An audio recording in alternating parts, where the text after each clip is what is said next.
Adam's garden.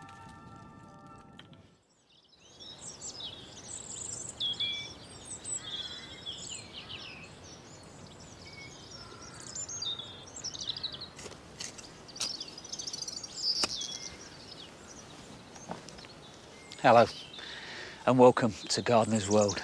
As Monty said last week, we are trying our best to keep the programme on air for you. So the next couple of weeks, you've got me. And if I'm honest, it feels even more of a privilege than it does normally.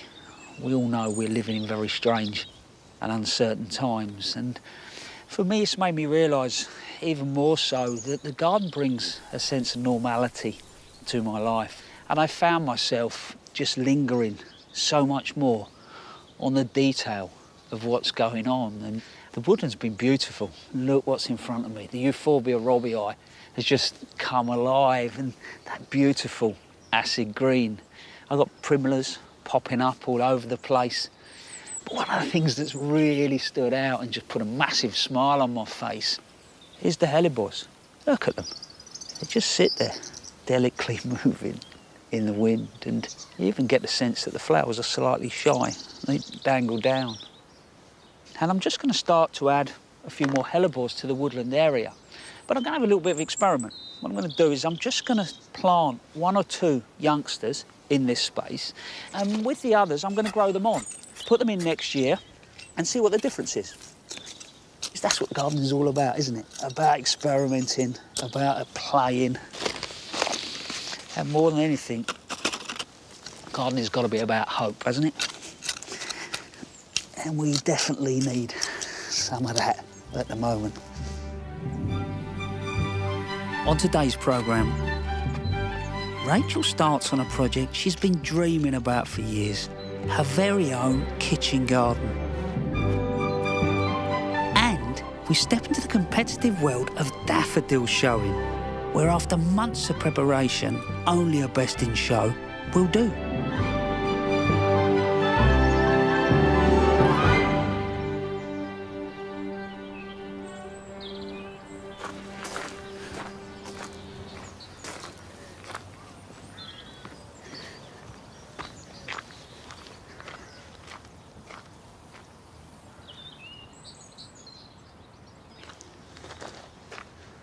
It's that time of year. Plants are actually starting to come out the ground, and you've got a little bit of sun on your face. And I've been busy the last few days just mulching these beds, and to be honest, it's a job that I've normally got done by now.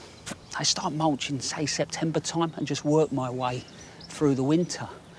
But about back end of November, I walked out here on a Saturday morning, and it was as if the tide had come in from the east coast. This part of the garden was virtually underwater for 3 months. But that said, it's nothing compared to what some people have had to deal with. And my heart really does go out to them, especially with what's happening now. The borders, though, do seem to be coming back well. I might lose a few plants, but right now, there's some real signs of recovery. For me, this mulching is incredibly important. Look after your soil and put the work into it, you'll get so much more out of it. I mulch just with well-rotted horse manure, but you can use lots of different things, whether that be your own leaf mulch, your own compost. I tend to put a good couple of inches on, and I do understand that it can be a costly exercise, but even if you can't do every year, do every other year or every 3rd year, I promise you that your plants will really benefit. So we mulch through. Also, you might see these little strange canes all around my garden. They are there for a reason, I promise you. They're to remind me that I need to do certain things. Maybe I'm getting to that age where I sort of have these really good ideas all the way through the winter months, and then I walk out the garden in spring and go, right, what was it I was going to do? But these ones are to remind me that I didn't like where these grasses were last year, so I want to move them. Great time of year if you want to move any of the grasses in your garden. Really good time. They prefer to be moved just as there's some warmth in the soil and they're starting to grow away. And I know there's a little spot where I just want to develop a clump of this calamagrostis. And actually that's come out quite nice and easy. Much soil as possible. Get the last one out.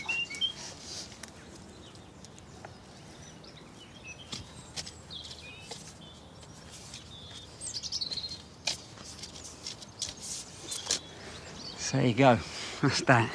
Funny, isn't it? You know someone for an awful long time. You even build a garden next to them at the Chelsea Flower Show, but you don't know that they've been carrying the same dream as you. And Rachel is exactly that person, and it involves one of these.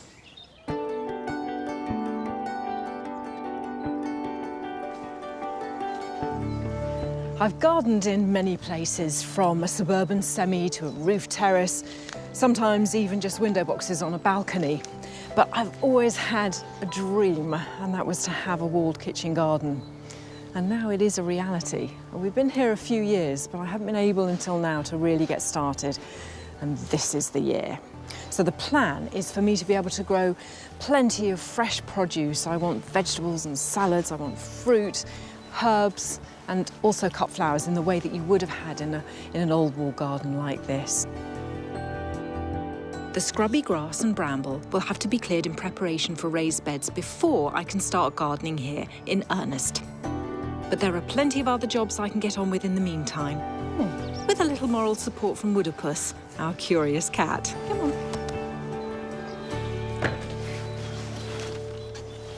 Now, given that I can't yet sow directly into the ground, I'm trying to think of all the things I can start growing just to give myself a head start. And this is a really good trick for sowing peas. In bits of guttering, these offcuts that I found. And I think I first heard about this tip from Jeff Hamilton. I think it was in one of his books, and I seem to remember reading it after I'd had a baby, which makes it a long time ago. Old tricks are the best ones. Right, so I'm just filling this piece with compost. I've just sort of blocked this bit off to stop the compost falling out with a bit of duct tape. And I've left a little bit of a hole there for some drainage. And then at the other end, there, I've just put one hole in there. Now, this one is a sugar snap called Nairobi. My kids absolutely love them. All I'm going to do is use my finger to just sort of dib some holes in. Fairly close, you can grow peas.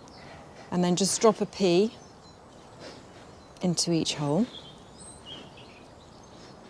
And the great thing about sowing them in guttering like this is because peas need individual sort of modules because they don't like the root disturbance. This is just a neater way of doing it.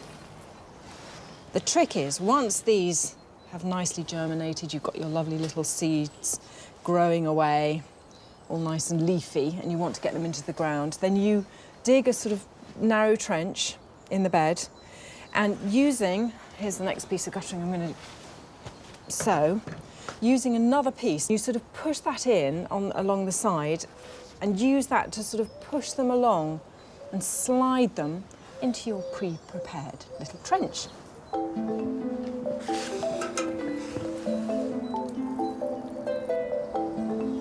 Some of the walls of the kitchen garden date back hundreds of years, creating an ideal growing environment within them.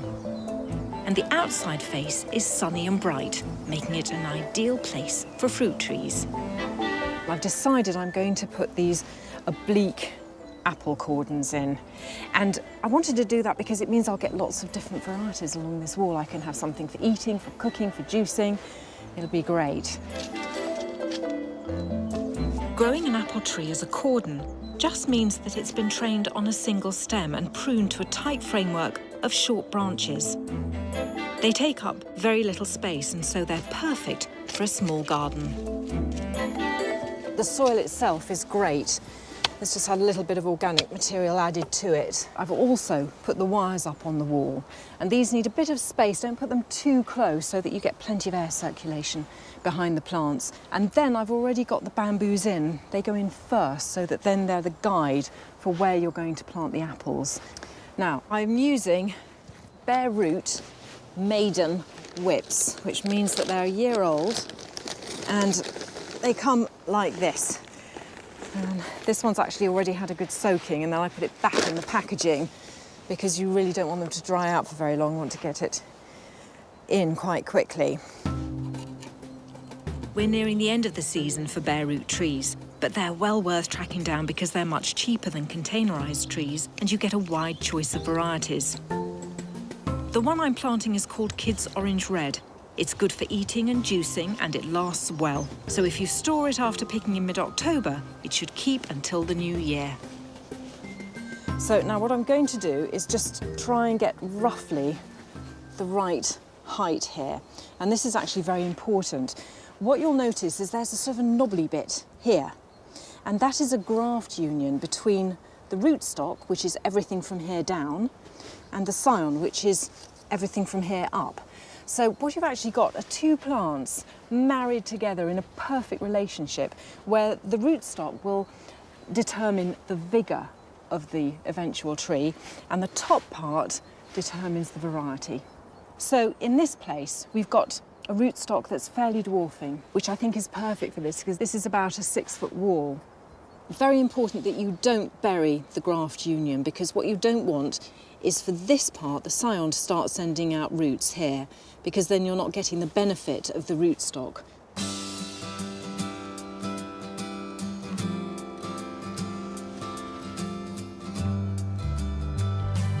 What I need to do now is reduce it right down. This is formative pruning right at the beginning, and I'm going to do that to about a metre or so from the ground. And what I want to do is encourage all of these buds you can see along the stem to break and to produce side shoots, and those are going to carry the fruit. They're going to be the fruiting spurs, and each year you continue to prune them. There we go. Right, so that's 3 done. On to the rest, and then they all get a really good watering.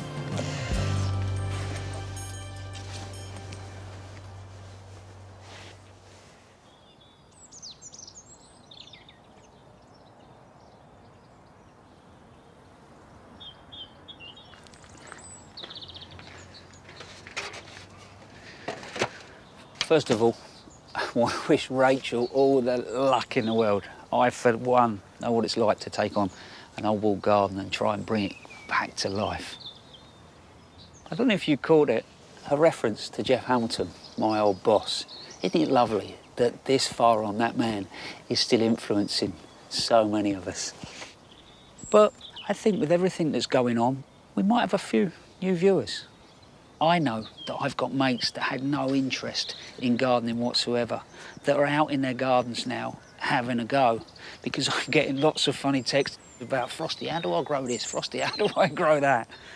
So I just thought it'd be an idea to go back to basics and look at veg growing. So what I've done is I've looked for a few containers that we just had kicking around, and all I'm going to do is sow some bits and pieces that are quite quick result-wise, but you could start off on a windowsill and then you could move out to the patio and just enjoy in the kitchen. So I found this old aluminium container, which was left over from Christmas. I'm just making a few holes in the bottom of this. That means that any water that I put on top can drain through. Now what I'm going to do is fill with compost. And what I've done is I've done a soil and compost mix. But that said, if you can't get out and you can't get your hands on any compost, just some soil from the garden. Hello, mate. Hello. Did you think that was dinner or something? It's not, mate, it's compost. So, if you are going to get soil out of the garden, you know, make sure that it hasn't got big lumps of stone in it and run it through your fingers. So we fill that up.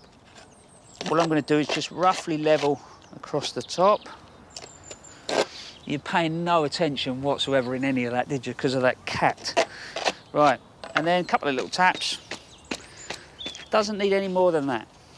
So what I'm going to do now is just water that.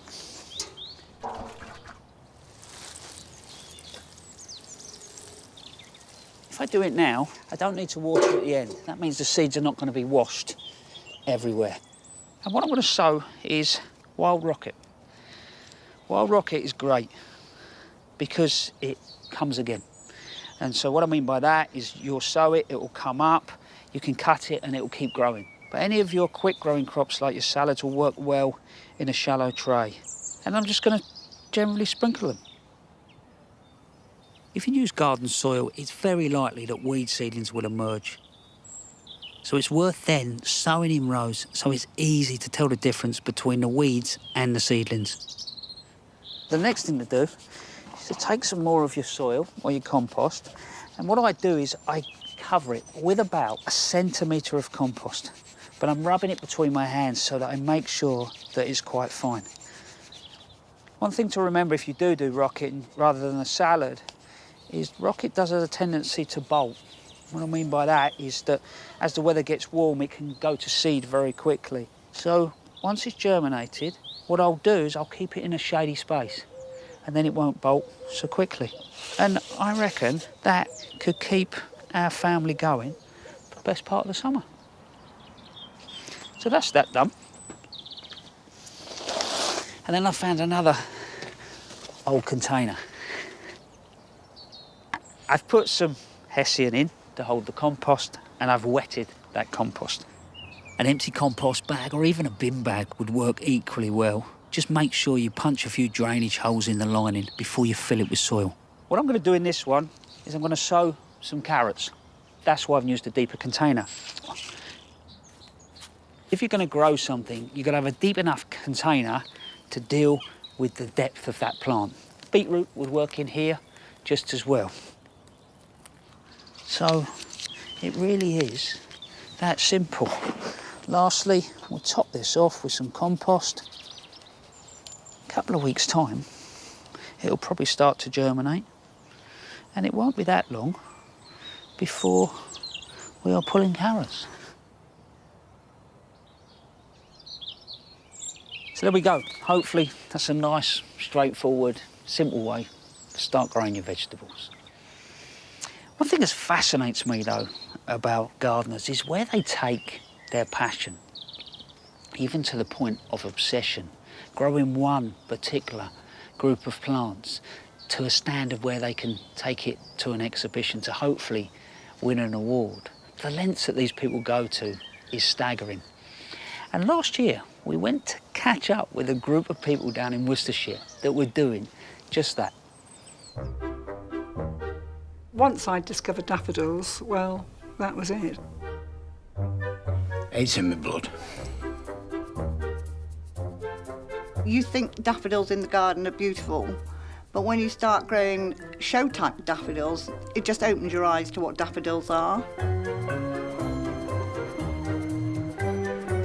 Well, the Daffodil Society hold one major show every year, and this year it's at Pershore College. So this is the last final minutes of everybody preparing to get ready. The biggest flowers will be there, medium, and then the smallest. So that when I stand back, I get that optical illusion that they're all the same size. I've been a member of the Daffodil Society for decades, and it's the oldest daffodil society in the world. It was started in 1898. With the multi-heads, you want them all to be in one clump, I suppose, rather than them all facing different directions. So it looks like one flower rather than having lots of gaps in it. Well, there are so many different daffodils. So what they did, they divided them up into 13 different divisions dependent on their characteristics. So whether they have a trumpet, say division 1, or a double daffodil, that's another division, 2, a small cup, and right at the other end of the spectrum, you've got the miniatures, with the backward petals, the cyclaminius division 6, so sweet and dainty and a world away from a big, brash yellow trumpet. This one's having some cup treatment at the moment. So the cups have to be nice and round, so they've got cotton wool stuffed up them at the minute. As long as he remembers to take the cotton wool out before it's judged, we're all good. What we're aiming for is to get the head up We do something called clocking. When the actual flower opens, it may be off-centre like that. So you have to clock it just to try and get that top petal at 12 o'clock. So what we do, we take a brush, wet the end, and carefully take the pollen out. Well, cyclaminius has to point downwards. So in the heat of the room, they start to come up. So if I tie it down, it'll stay down. And the perianths have to sweep backwards, so that helps them to sweep backwards as well. So it's a bit of bondage, as they call it in America.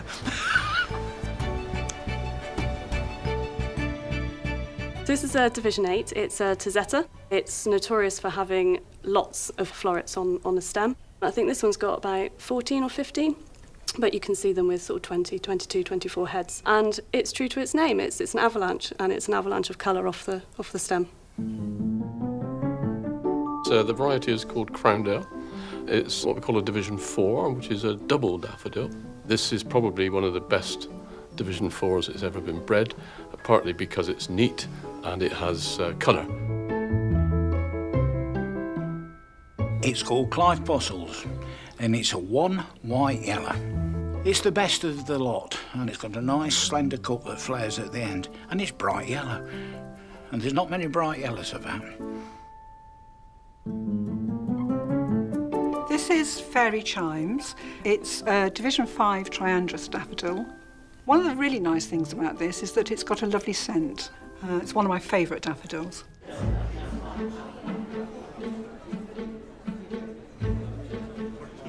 I've been going for about 25 years. I've never seen one that's got 10 out of 10. That one, the two petals on that are dreadful, aren't they? Yeah. The flower should be looking straight at you like this one. The poise of that is absolutely perfect. This one is slightly down, so it's not as good. We are looking for the perfect daffodil. When you're marking them out of 10, you very rarely find one that you give more than 9 to. Yeah. 7.5. 7.5. If a flower got a 9, it would probably get best bloom in show. Never awarded a 10. Yes. Well, this is really top secret. In this room, judges at the moment have brought in 60 of the best blooms from out in the main show into this room for the top judges to decide which one will be the best bloom in show. We don't want that now. No, that can go. We come down to just the 3. This is the presentation of all the trophies and the prizes. So it's really good to see all the culmination of everyone's hard work. Really exciting. Bloom in the show. Whoa! One bloom each. All being won by Ken Harrow.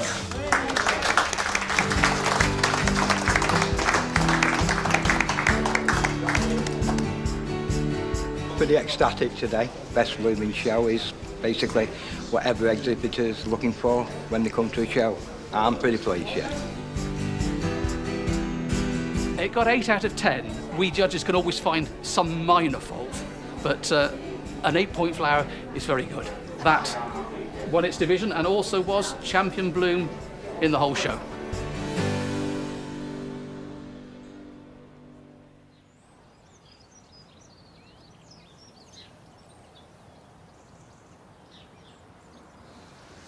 Just looking at my daffodils and thinking they're not exactly award-winning. But in my defence, these only went in back end of September, October last year, and just looking at them, feeling reasonably happy with the groups. I feel that the balance is right. And they're wild daffodils, so they're smaller by nature, but they'll seed around and start to do their own thing. And as you can imagine, I'm not going to stop there.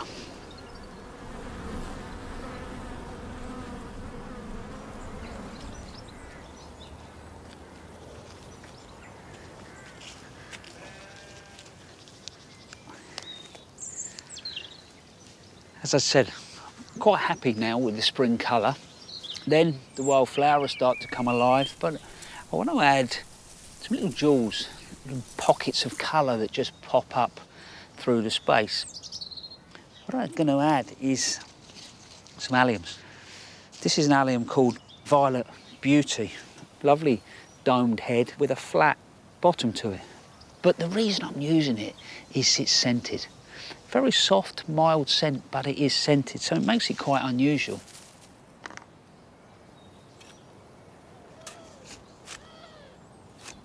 What I did with the alliums is I potted these up September, October time. So instead of putting them straight into the garden, I've put them in containers. I do that for a couple of reasons. One is, actually, it's an awful lot cheaper than buying plants in the green. Also, if you imagine, if I'd have put alliums in the back end of my garden that was totally and utterly flooded, they might well have suffered and rotted. And then lastly, if I plant in the green, the designer in me gets to control exactly where I put them. But I'm gonna make sure that I pick the sunnier spots, because these do love sunny, well-drained conditions.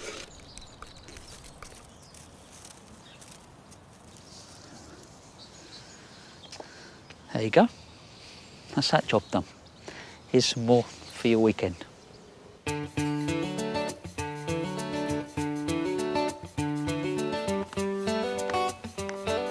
To give the seedlings the best start in life, it's important to grow them in individual pots so they've got no competition. This involves teasing them out one by one, always holding them by a true leaf rather than a seed leaf or a stem. These Nicotiana have germinated at different rates, so I'm only pricking out the larger ones at this stage. Once they're in their pots, give them a drink and keep them somewhere warm.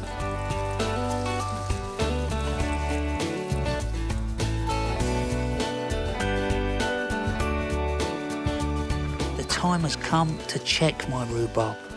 A few weeks back, I covered one of my plants with this terracotta fulsa to help exclude the light and stimulate growth. It's now ready to harvest. The pale pink stalks are tender and sweet, ready for the perfect crumble.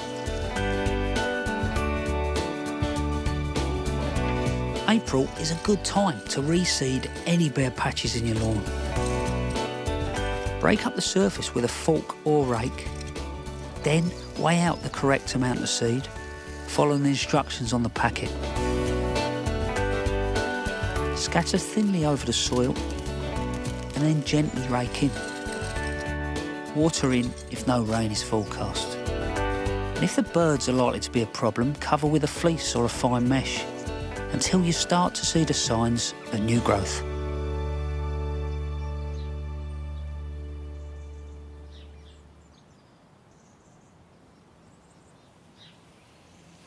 Well, that's nearly it from us this week, but I do hope you've enjoyed the programme. For me, I can still feel that sun on my back. I've had my hands in the soil, the birds are singing, and it's all felt incredibly therapeutic.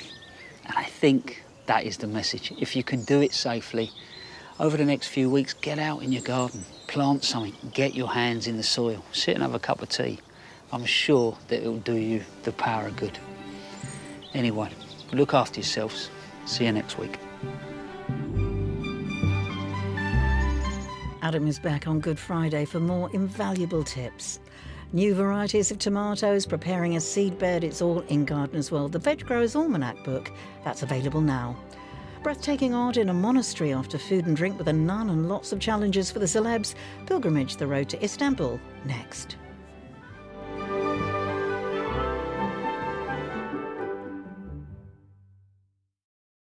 9 a.m, Dr. No. Break for a pee. I need at least 3 minutes to urinate. Seems to take forever these days. I never thought when I was in my 20s I'd have to push. Next. 11:05 from Russia with love. 1:15 Goldfinger.